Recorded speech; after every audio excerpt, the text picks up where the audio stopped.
Tere hommikut, lugupeetud investorid. Minu nimi Valdo Kalm, juhatuse esimees ja finantsjuht Andrus Ait. Me tutvustame esimese kvartali tulemusi. Nagu ikka, olulisemad sündmused esimesest kvartalist on järgnevad. Esimest kvartalit tervikuna me võime nimetada stabiliseerumise kvartaliks. Seda ennekõike kaubamahtude mõttes, sest meil on olnud kaubamahtudes langust mitmed kvartalid järjest, eriti tulenevalt agressioonist Ukrainasse, aga tõepoolest esimene kvartal näitas stabiliseerumise märke ehk täpselt eelmise aasta tase ja mõned kaubad tegid päris hea tõusu, ma kommenteerin seda hiljem. Siis esitasime pakkumise järgmise perioodi parvlaeva teenuse osutamiseks ja tänase päevaga võib öelda, et me oleme võitnud selle ja praegu oleme lepingu alla kirjutamise faasis. See on meie jaoks väga oluline samm. See annab meile kindluse siis järgmiseks perioodiks parvlaevateenust osutuda ja seda suhteliselt kasumlikul teel. Siis kuulutasime välja konkursi Muuga sadama vabadele aladele. Ootame sinna eelkõige tootjaid, aga tegemist on nii-öelda endise vedellasti alaga, kuid ootame sinna väga erinevat kaubastruktuuri ja praegu siis käivadki läbirääkimised ja toimub konkurss. Kohus algatas MPG Agro-Productioni saneerimismenetluse. See on siis endine söeala ja oleme sadamas suhteliselt optimistlikud, et suudame lahendada aasta jooksul selle ala küsimuse. Tänaseks on selge, et sinna soja tehast ei tule, kuid meil on päris mitmeid ideid selle ala ja kaide kasutuseks tulevikus. Saime positiivse kohtuotsuse SLK ja Venemere liinide kohtuvaidluses ja esimeses kvartalis pikendati ka juhatuse liikme meie kommertsjuhi Margus Vihmani volitusi ja määrati uus liige Rene Pärt, kes on endine arendusjuht. Nende samade funktsioonidega tuleb ta juhatusse, aga veel laiemalt, sest tõepoolest meil on laua peal mitmeid uusi kasvu- ja arendusprojekte ja on selge kokkulepe, nii nagu klassikaliselt, kuidas algab äriarendus ja analüüs ja kuidas ta läheb kommertsialiseerub ehk läheb üle siis kommertsdivisjoni, need asjad on kokku lepitud ja me loodame, et me võimendame just nimelt kasvu ja uusi projekte nii kommertsdivisionis kui analüüsime neid uusi ja loodame nendest loomulikult nii mõnestki jõuda lepinguni. Trendid esimeses kvartalis. Reisisadamates jätkus siis reisijate arvu kasv 5%. See on väga hea tulemus, muidugi tuleb meeles pidada, et sinna sattusid ka pühad, reisimist oli rohkem ja seda vaatamata sellele, et tegelikult Eckeroline'i laev Finlandia oli dokis terve kuu. Et siit siis ka langus reisilaeva külastustes ja müügitulus. Aga peame seda trendi positiivseks ja loodame siiski see aasta näha reisijate äris tervikuna ka kasvu. Kaubasadamates sai siis nimetatud ära, et jäi eelmise aasta tasemele, samas positiivne on see, et laevakülastusi oli rohkem ja tähtis on, et nägime head kasvu konteinerites. Roro oli praktiliselt eelmise aasta tasemel ja puistlast tegi päris hea kasvu. Mida on hea märkida, me ei saa palju kommenteerida, aga aprill näitas samu trende, et eriti meile oluliselt tänaseks kõige suurem kaubagrupp Roro ja konteiner näitab kasvu ja see on äärmiselt oluline. Reisiparvlaevad näitasid stabiilset tulemit ja seda siis nii reisijate arvus kui ka väike müügitulu kasv ning muude all Botnica tegi väikse müügitulu kasvu, muud kasutusnumbrid stabiilsed. Siit ka siis mahud esimeses kvartalis, nagu sai öeldud, 5% reisijate kasvu ja slaidil siis paremal pool näeb maht, eelmine aasta lõpetasime 7,9 miljoni juures. Mida me tahame öelda selle slaidiga, et äärmiselt oluline on, et meil on stabiilne laevakülastuste arv tasemel siis 5600, sest sealt tuleb meie põhitulu ja kasu. Kaubamahus kvartal, mida ma juba kommenteerisin, et nägime siis just puistlastis ja konteinerites kasvu ja siin paremal poolsel tabelil või diagrammil tahame ka rõhuda sellele, et meie jaoks just laevakülastuste jälgimine on väga tähtis. Kuna uued kasvuprojektid, millega me praegu tegeleme, see tähendab siis meretuuleparkide ehitussadam, viib ka selleni, et hakkavad üha rohkem toimima uued hinnastamismudelid. Et ma lihtsalt tuleviku mõttes juba ütlen, et lõppude lõpuks on käive ja kasum kõige tähtsam, et selliselt tonnaaži mudelilt läheme üle flat rate'idele ja püsitasude mudelitele. Nii et siin kindlasti on lähiaastatel muudatused. Loomulikult me jälgime kaubamahtu, aga üha rohkem viime sisse ka uusi hinnastamismudeleid. Reisiparvlaevad näitasid stabiilset tulemit, õieti kasv reisijate arvus, aga tulu ja kasumi mõttes väga stabiilne. Ja meeldetuletuseks siis eelmine aasta tegime ka rekord reisijate arvu ja sõidukite arvu ehk isegi suuremaks läks see maht kui COVID-eelne periood. Ja Botnica stabiilne ja Botnica puhul me saame siis öelda ka, eks ole, et selle aasta mahud on garanteeritud. Ehk siit võime minna tuleviku väljavaate juurde, millest suurematest äridest alustades loodame reisijate äri taastumise jätkumisele.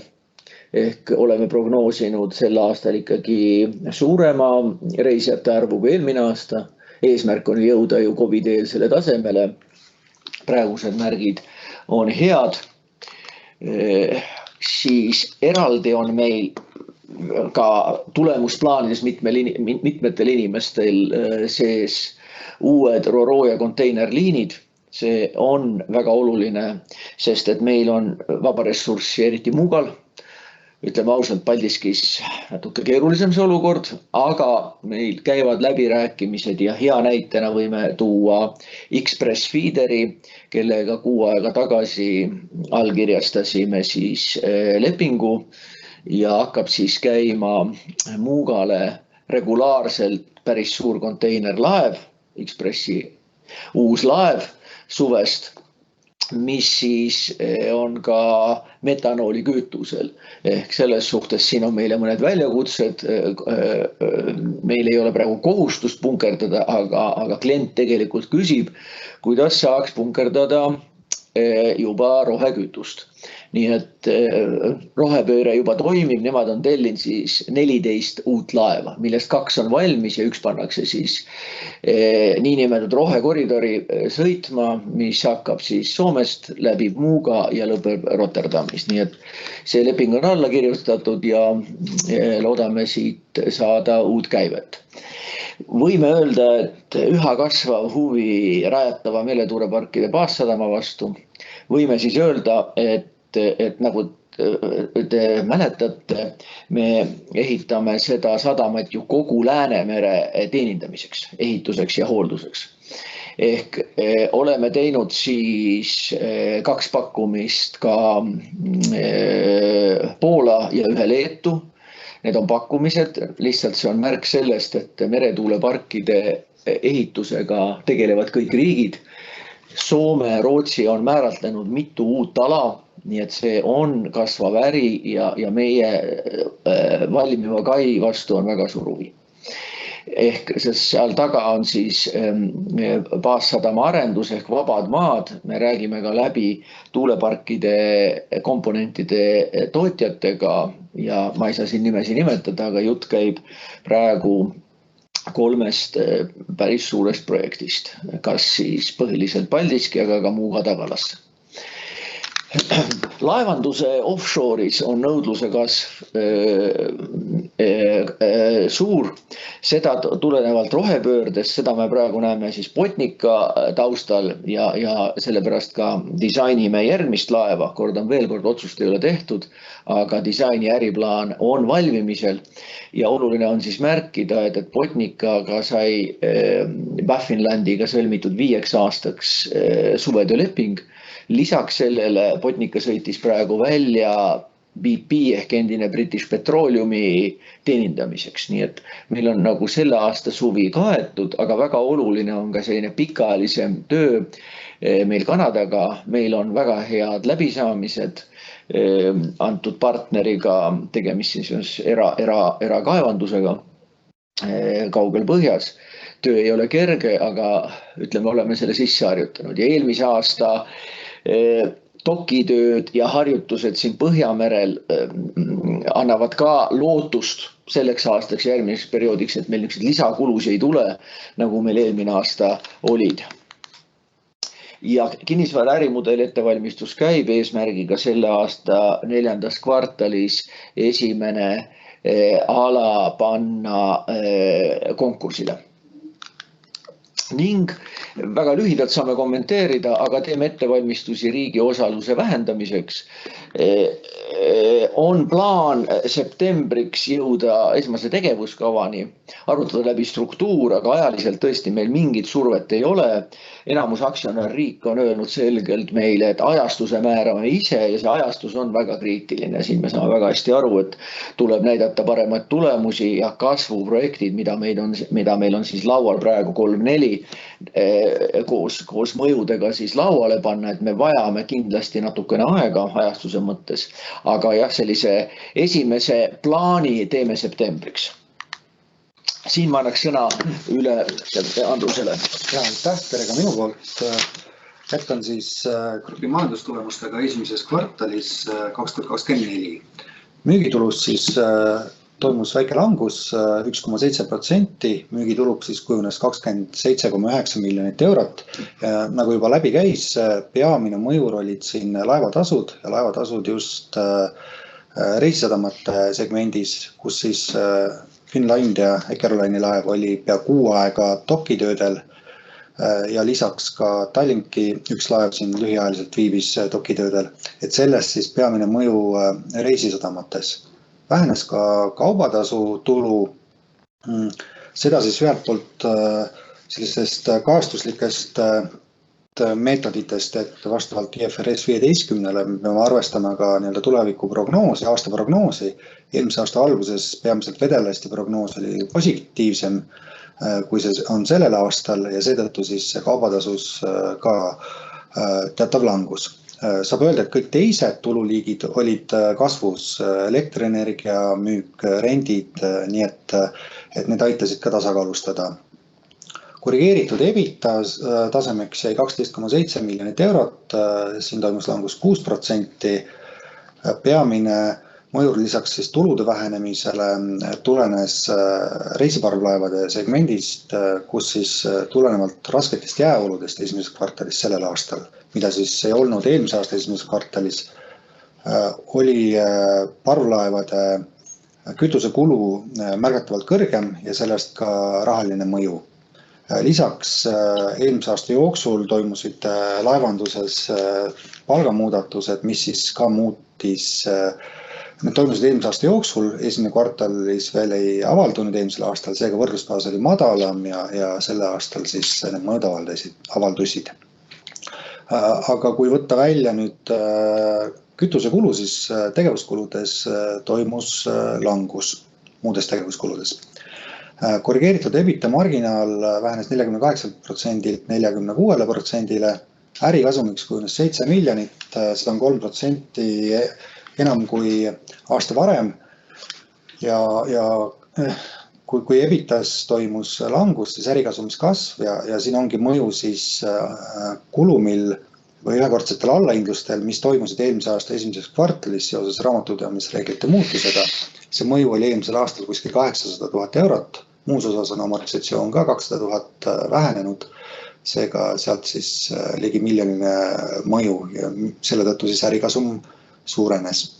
Tulumaksu meil esimeses kvartalis ei olnud, dividendid maksame välja teises kvartalis, täna on dividendide rekordteit ja väljamakse toimub siis 17. mail, see on nädala pärast.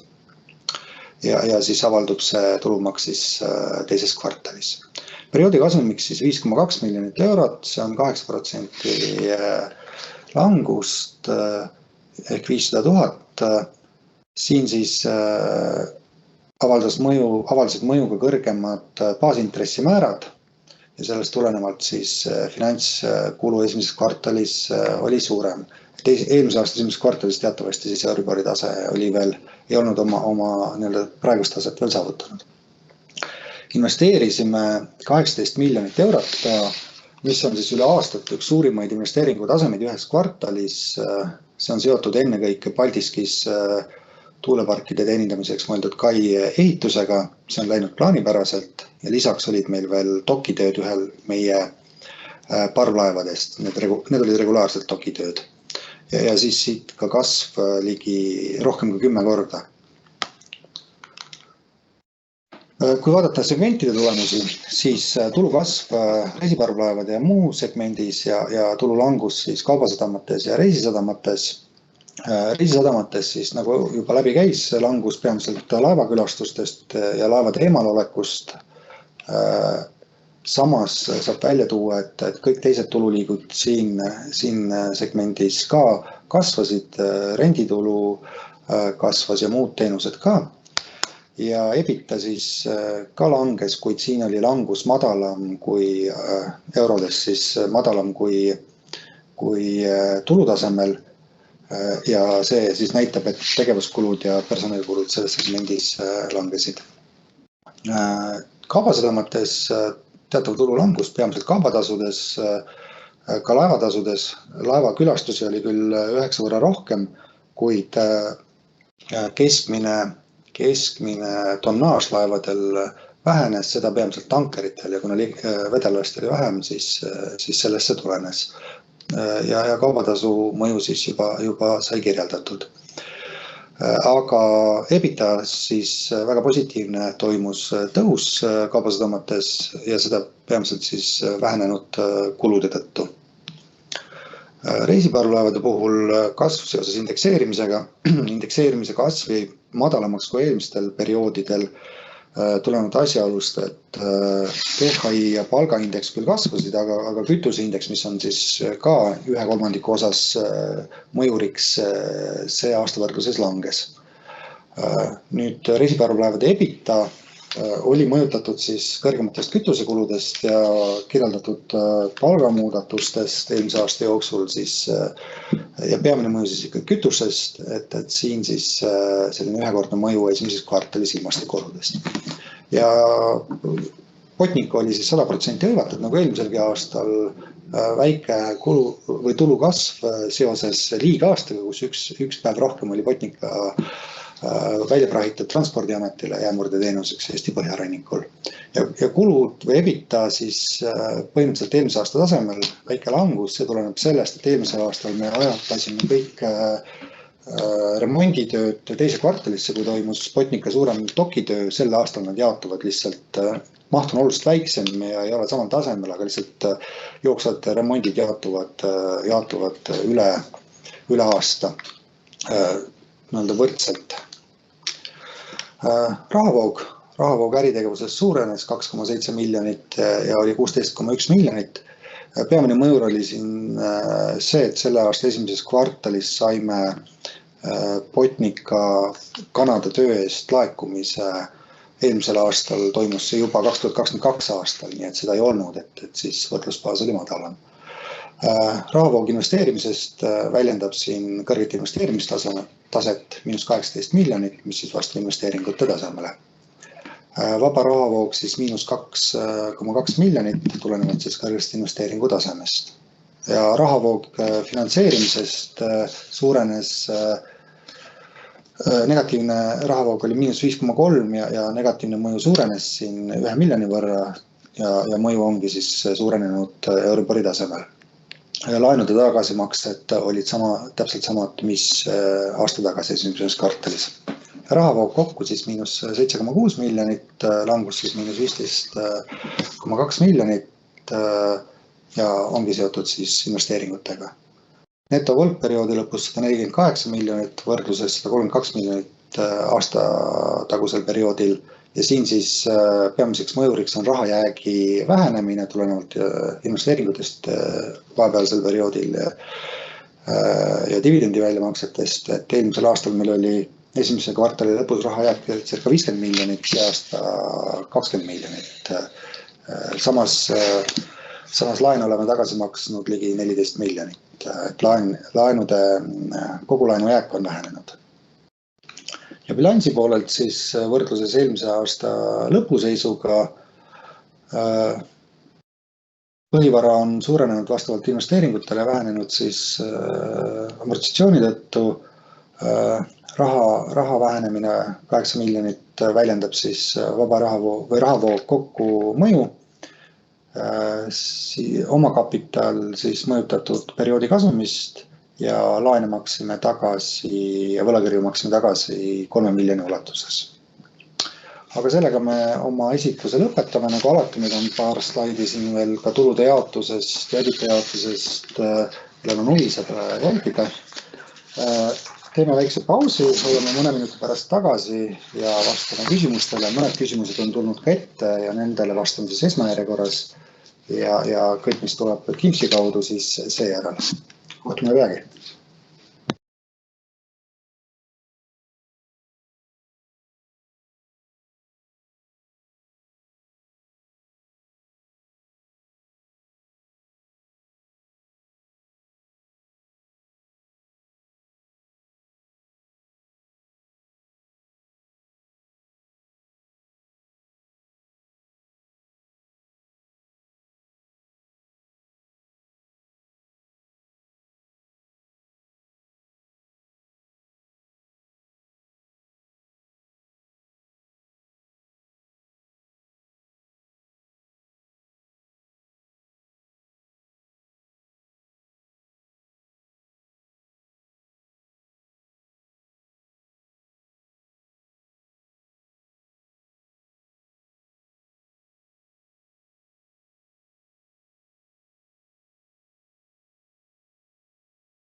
Oleme tagasi ja jätkame küsimustega, mis on tulnud meile siis enne webinari.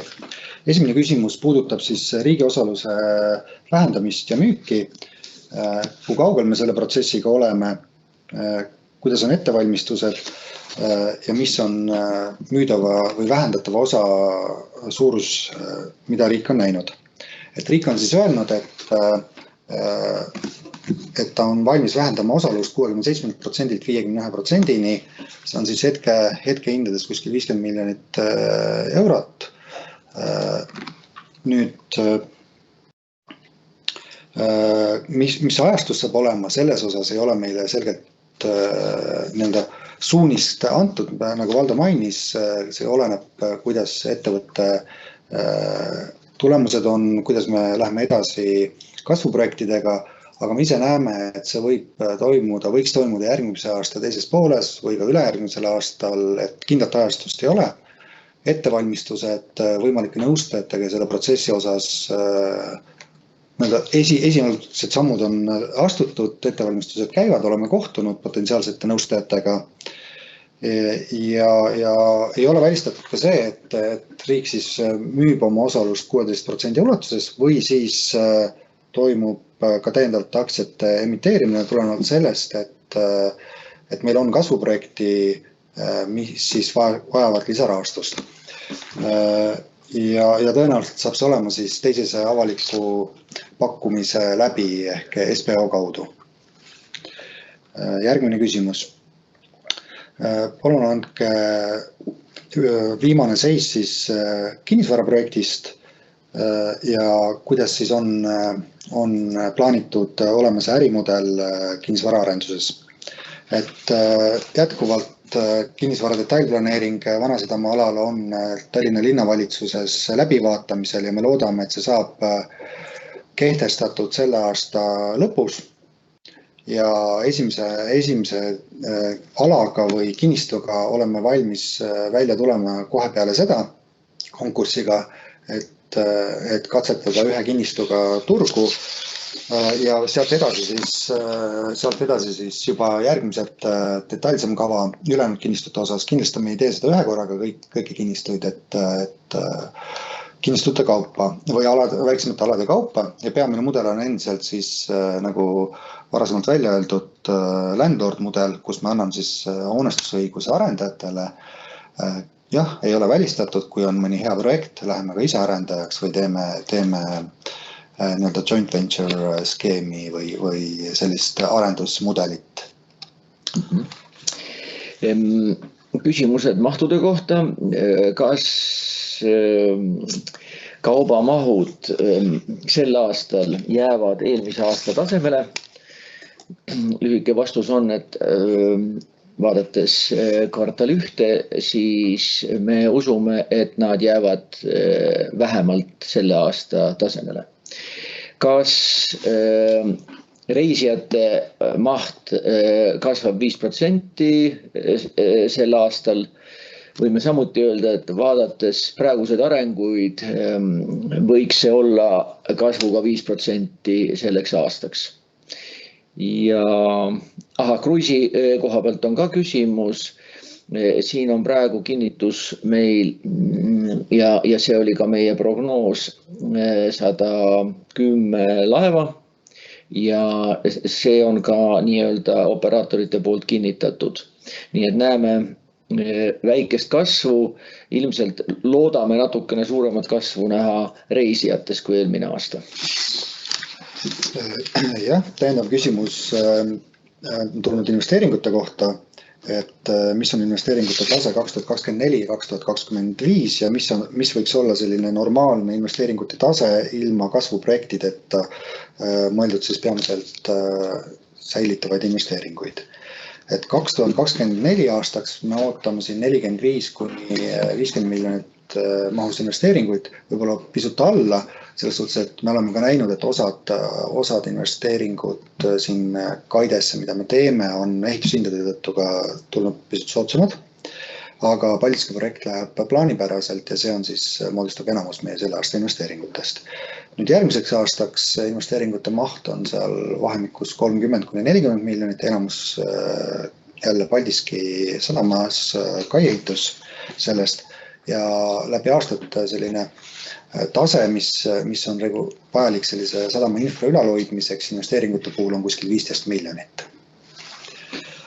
Ja on tulnud ka üks täiendav küsimus läbi Teamsi. See puudutab siis kinnisvaraarendust, et mis peamised segurid, mis mõjutavad kesklinna kinnisvara müügi tähtaegu. Et ma kommenteeriksin, et jah, esiteks me nagu kinnisvara müüma ei lähe, seame hoonestusõigusi.